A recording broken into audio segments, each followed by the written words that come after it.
La guerra en Oriente Medio entra en su segunda semana sin señales de desescalada y los efectos ya comienzan a sentirse en la economía global. En Asia y en Europa se desploman las bolsas y los precios del petróleo se disparan, llegando a tocar los $120 el barril. El sábado Israel atacó 4 depósitos de petróleo en Teherán, provocando incendios y una nube tóxica que cubrió toda la ciudad. Irán sigue atacando infraestructuras petroleras o de gas de los países vecinos. Emiratos Árabes Unidos, Kuwait, Qatar, hoy Bahrein recortan producción o declaran fuerza mayor en sus operaciones. Desescalada, nada de eso. A fines de la semana pasada, Trump exigía rendición incondicional. La respuesta de Irán fue nombrar al hijo de Ali Jamenei como líder supremo. Esto es DW Actualidad en Análisis y saludamos a Ezequiel Daray, que está en Frankfurt. Él es nuestro analista, nuestro corresponsal en la Bolsa de Frankfurt. Yo soy Andrés Goldschmidt. Bienvenidos, Ezequiel. Gracias una vez más por participar. ¿Cuál es la causa de este aspecto de la crisis y de la disparada de hoy? La cuestión del estrecho de Hormuz, los ataques a la infraestructura. ¿Qué pasó que hoy se desplomaron las bolsas y se disparó el precio del petróleo? Bueno, Andrés, que el mercado le está tratando de tomar el pulso al conflicto y la gran pregunta es cuánto va a durar, porque el mercado de petróleo todavía no se está viendo tan afectado en el corto plazo, porque hay petróleo disponible. Habría una sobreoferta de petróleo antes de este conflicto. Hay muchísimas reservas. De hecho, los países del Golfo, solo Arabia Saudita es uno de los grandes productores de petróleo. Después es Rusia, Estados Unidos. Lo que pasa es que si este conflicto se extiende, y hoy hubo señales de que podría extenderse, de hecho lo está diciendo Irán, hay que ver si esto lo puede sostener, ahí sí se puede empezar a complicar a largo plazo la oferta de petróleo. Hoy la complicación más grande en el corto plazo no es tanto la producción de petróleo, sino la distribución de petróleo por el cierre o la disminución del tráfico en el estrecho de Hormuz, que afecta principalmente a los mercados asiáticos. Por eso vimos caídas muy importantes en las primeras horas de hoy en las bolsas de Asia. Y entonces, si por ahora la alarma no es la producción de petróleo, porque decís que petróleo sobra, ¿a partir de qué momento podemos decir que sí, que ya hay un daño, que no hay vuelta atrás y que vamos a una crisis económica, como titulan gran parte de los medios hoy? Bueno, la crisis económica puede producirse. De hecho, el Fondo Monetario está hablando de, como te decía, si el conflicto se extiende, si el conflicto durara 4 o 5 meses, hay que ver también si económicamente las partes lo pueden sostener tanto tiempo. Ahí sí se puede crear cuellos de botella. También, no solamente el tema del petróleo, por el estrecho de Hormuz circulan gran parte de bienes y servicios, que es el paso de Oriente a Occidente, y las primas de seguro se han elevado muchísimo, y de hecho muchas navieras están utilizando otras rutas mucho más largas. Esto significa mayor tiempo, mayores costos y posibles interrupciones en la cadena de suministro. Entonces, esto extendido en el tiempo, sin duda que puede provocar crisis económica, sobre todo además en los países que dependen mucho de la importación de petróleo. China, por ejemplo, Alemania es otro caso, y de hecho se habla aquí en Alemania que buena parte del crecimiento que se esperaba para este año puede ser borrado por este conflicto, si el conflicto se extiende en el tiempo. Si el conflicto se limita a 4 semanas, el mercado podría recuperarse rápidamente, pero hoy es algo que nadie sabe y depende del escenario que cada uno maneje, cómo va a cotizar o cómo va a decidir cómo operar en el mercado. Hablabas de Alemania. Esta es una guerra que en sus comienzos Alemania prácticamente que saludó o celebró indirectamente o tácitamente que haya comenzado, porque estaba apoyando los motivos de Israel y de Estados Unidos. Ahora el canciller Friedrich Merz se está echando un poco atrás justamente por eso, por los efectos no solo económicos, sino por lo que podría pasar con movimientos migratorios que ya están ocurriendo en la región. Pero vamos a la economía. Vos sos economista. Los economistas diferencian entre shocks temporarios y shocks permanentes o efectos permanentes. De esto nos hablabas y quería preguntarte justamente qué pensás, si coincidís con lo que publicó ayer Donald Trump, el presidente de Estados Unidos, en su red social, Truth Social, el aumento a corto plazo de los precios del petróleo, que caerán rápidamente cuando termine la destrucción de la amenaza nuclear de Irán. Es un precio muy pequeño a pagar por la seguridad y la paz de Estados Unidos y del mundo. Solo los tontos pensarían lo contrario. ¿Qué pensamos nosotros, Ezequiel? Bueno, a ver, no sé si es un precio pequeño, para mí no es un precio pequeño, es un precio muy grande. Hay que ver también cuál era la alternativa. La evidencia muestra que en todos los conflictos el petróleo escaló. Y después se vuelve a acomodar y de hecho, como decíamos, antes de este conflicto había una sobreoferta de petróleo y por eso el petróleo está partiendo desde cotas muy bajas. Es muy probable que si el conflicto es corto, el precio del petróleo, el precio del gas vuelvan a sus niveles naturales, los mercados se recuperen y esto haya sido un shock de corto plazo. Pero si se extiende en el tiempo, hay dos escenarios posibles dependiendo e incluso una combinación de ambos, dependiendo de qué hagan los gobiernos, y esto también vamos a la evidencia que nos muestra la historia. Esto puede generar recesión, una recesión muy importante que en caso de Europa, que está creciendo muy poco, sería letal, a China le podría pegar también muy fuerte, y también inflación. ¿Inflación por qué? Porque, a ver, ¿qué pasó, por ejemplo, durante la invasión rusa a Ucrania? Le pegó al mercado en un momento de muchísima liquidez. Si se acuerdan, la economía venía de la pandemia, de estar cerrada, habían emitido una barbaridad de dinero, tanto la Fed como el Banco Central Europeo, para comprar bonos del Tesoro, para sostener al mercado financiero. Y con mucha liquidez en el mercado y aumento de los costos se desató una inflación que la sufrimos durante muchos años. Bueno, en este momento la curva de liquidez mundial está bajando, está cayendo, no hay tanta liquidez. Entonces acá va a depender de qué haga, por ejemplo, los bancos centrales. La Fed, ahora con un nuevo titular, saldrá a aflojar la política monetaria, a relajarla, a asistir a los bancos. Bueno, eso podría provocar inflación.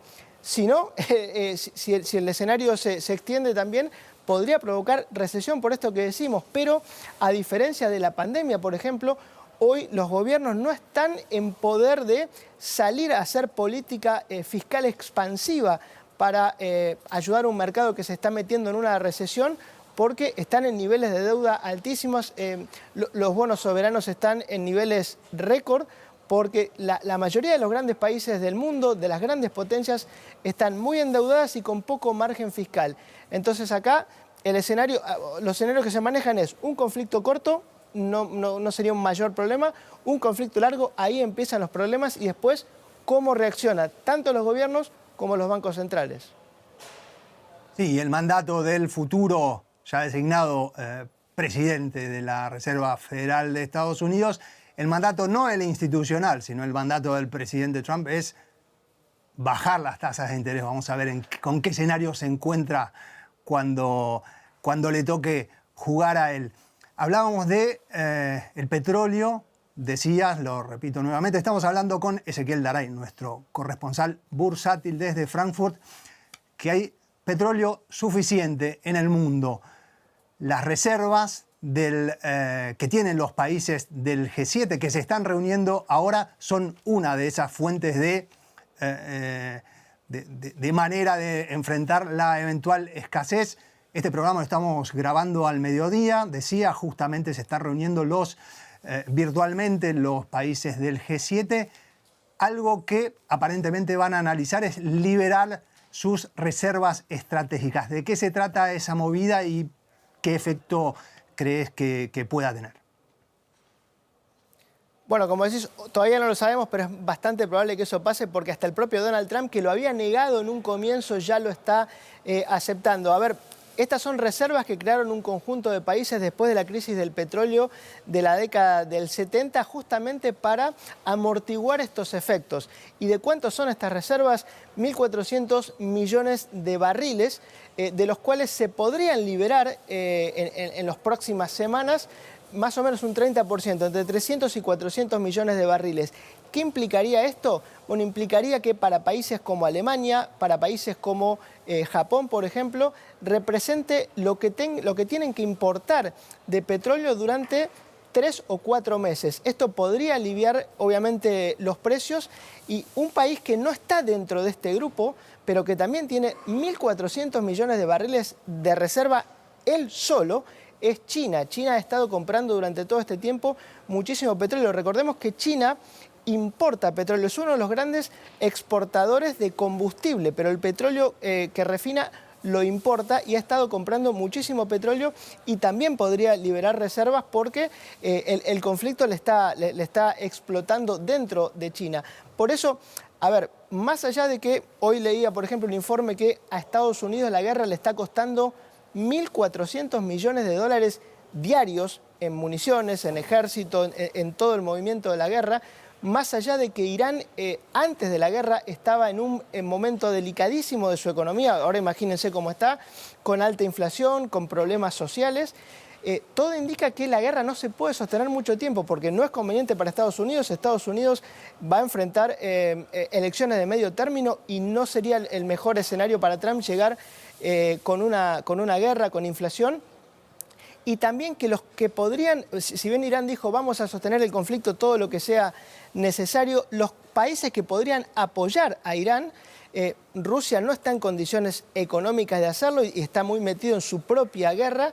Y China es uno de los principales interesados que este conflicto dure poco, porque gran parte de ese petróleo, gran parte del gas y de las mercaderías que pasan por el estrecho de Hormuz van o vienen de China. O sea, este conflicto lo afecta de manera directa. Le está pegando más a Asia que a Occidente. Con lo cual, todo indicaría, o la lógica indicaría, que esto debería ser un conflicto de corto alcance.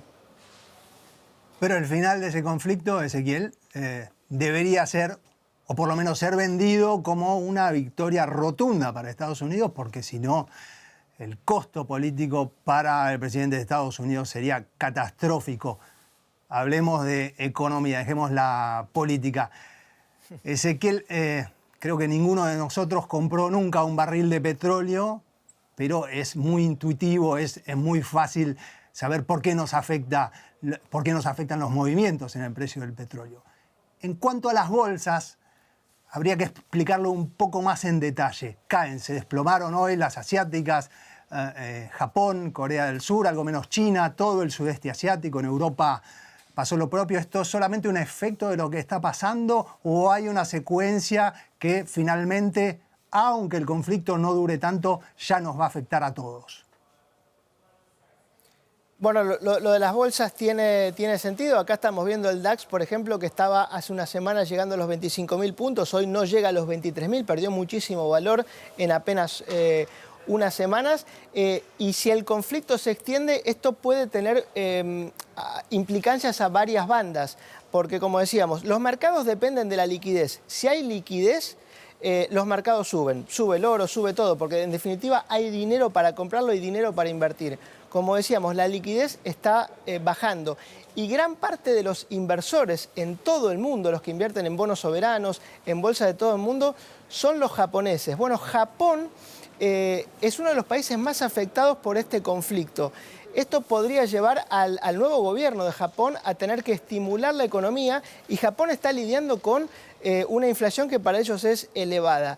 Si esto ocurriera y ya el yen se acercó a un valor peligroso que podría indicar que el Banco Central tendría que intervenir, podría haber un aumento de tasas en Japón. Si hay un aumento de tasas en Japón, se desarman posiciones económicas en todo el mundo porque hay que cerrar las pérdidas, cubrir las pérdidas en Japón y esto haría caer a las bolsas de todo el mundo. Por eso el conflicto pega a muchas bandas. ¿Y qué implica que caigan las bolsas para nosotros? Bueno, que caigan las bolsas implica que las empresas valen menos, que tienen menos capacidad de financiarse en los mercados de capitales y obviamente empresas que valen menos, empresas con menos dinero, invierten menos, pagan menores salarios, pueden provocar despidos, pérdida de productividad. Esto a la larga termina afectando a la economía real. Pero esto, si el conflicto se extiende, ya hemos visto que los mercados, incluso hasta después de la invasión rusa a Ucrania, caen se pegan un gran golpe al principio y después se recuperan y terminan logrando máximos que hasta el momento no habían alcanzado. Bueno, te voy a repetir lo mismo que estamos diciendo durante toda esta comunicación. Va a depender de cuánto dure realmente este conflicto. Si se extiende, bueno, lo de las bolsas será realmente un problema. Y Ezequiel, la última, y ya te dejamos libre porque vas a tener que atender también a nuestros compañeros para el noticiero de más tarde, a las 7 de la tarde aquí en Berlín. Hablamos de petróleo, hablamos de bolsa. Hay algo de lo que no hablamos y que también afecta mucho a Alemania sobre todo, pero también Europa, que también está viendo precios al alza, y es el gas. ¿Cuánto tiene que preocuparnos el gas, Ezequiel? Creo que es el elemento más preocupante. Todavía no lo estamos sufriendo, digamos así, porque estamos en el o camino a entrar en la primavera, en el verano, en el hemisferio norte. Pero ¿qué ocurre? Acá está afectada la producción de Qatar. Qatar es un gran productor mundial. Acá sí es desproporcionado la cantidad de gas natural licuado que produce y tanto por el estrecho de Hormuz como por los ataques que ha habido también a Qatar, la producción ha caído enormemente. ¿Cuánto le impacta a Europa? Bueno, Europa utiliza 10% del gas natural licuado que utiliza proviene de Qatar. Para otros países como la India, Japón, Corea del Sur, esto es entre el 30 y el 40%. ¿Y cuál es el problema? No hay sustitutos cercanos. Y cuando termine el verano, o cuando esté por terminar el verano y se aproxime ya el otoño, invierno, las temperaturas más bajas, los países europeos, por ejemplo, van a tener que volver a empezar a llenar sus reservas de gas. Recordemos que venimos de un invierno con temperaturas más bajas que lo que estaba siendo normal, con lo cual las reservas están bajas.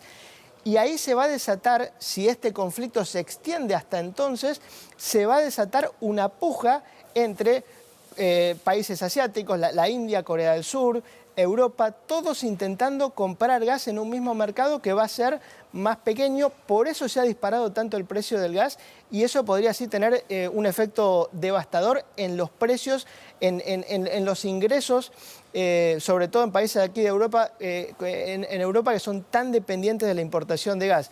Por eso, por ejemplo, vimos hace pocos días se celebró un acuerdo entre Alemania y Argentina para importar 7.000 millones de euros en una cierta cantidad de años de gas natural licuado. Está buscando también Europa otra fuente de financiamiento, otra fuente de provisión del gas que necesita desesperadamente, porque si el conflicto se extiende, el tema de Qatar va a ser muy grave y los precios se van a sostener elevados por mucho tiempo.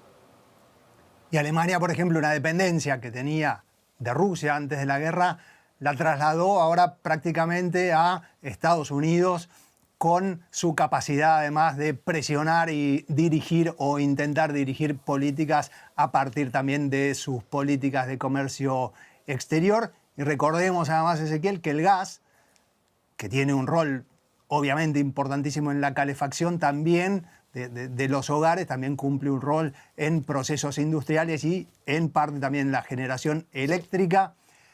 ¿Me querías decir algo más? No, que si me dejas apuntar ahí, esto es durísimo para la industria alemana, puede ser un golpe letal, sobre todo para la industria química, la industria del acero, muy intensivas en el uso de energía. Bueno, ya los costos de la energía eran mucho más altos en Europa que en el resto del mundo. Si esto los dispara, la competitividad de la industria alemana, por ejemplo, puede verse muy afectada. Y era la última palabra, la de Ezequiel Daray, nuestro corresponsal, nuestro experto financiero, siempre desde la Bolsa de Frankfurt. Te agradecemos una vez más por participar en el programa. Esto fue DW Actualidad en Análisis, el programa favorito ya de muchos de ustedes. Además de seguirnos en las redes sociales, nos pueden seguir como podcast en cualquier plataforma en la que ustedes escuchan sus podcasts. Soy Andrés Goldschmidt, me despido. Hasta la próxima. Muchísimas gracias.